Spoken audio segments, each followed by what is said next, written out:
দশভুজা মানে মা দুর্গা, আর 18 হাতের লক্ষ্মী প্রতিমা দেখেছেন। এমনকি হাতে রয়েছে অস্ত্র। মালদাহের বামনগোলা ব্লকে জগদ্দল্লা সারদা তীর্থ আশ্রমে এই 18 হাতের মহালক্ষ্মী পূজিত হন। শ্রী শ্রী সারদা তীর্থ আশ্রমে 26 বছর ধরে মহাশক্তিরূপে পূজা করা হয় মা লক্ষ্মীকে। এই লক্ষ্মী প্রতিমা দুইবার পূজিত হন। রাতে কোজাগরী ও লক্ষ্মীরূপে পূজিত হবেন দেবী লক্ষ্মী।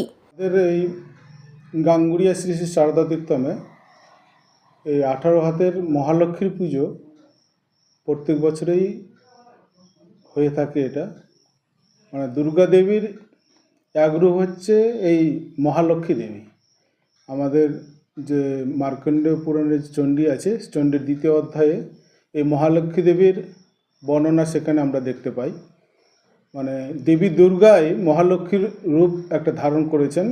মহিষাসুরের যে সৈন্য আছে সেই সৈন্যদের নিধন করার জন্য, তাদেরকে বধ করার জন্য তিনি এই মহালক্ষ্মী রূপ ধারণ করেছিলেন।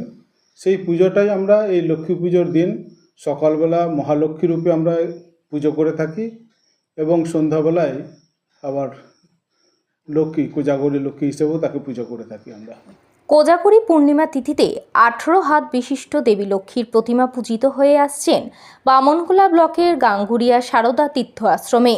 সোমবার সকাল থেকে ওই আশ্রমে মহালক্ষ্মী রূপে এবং রাতে কোজাগরী লক্ষ্মী রূপে পূজিতা হবেন দেবী লক্ষ্মী।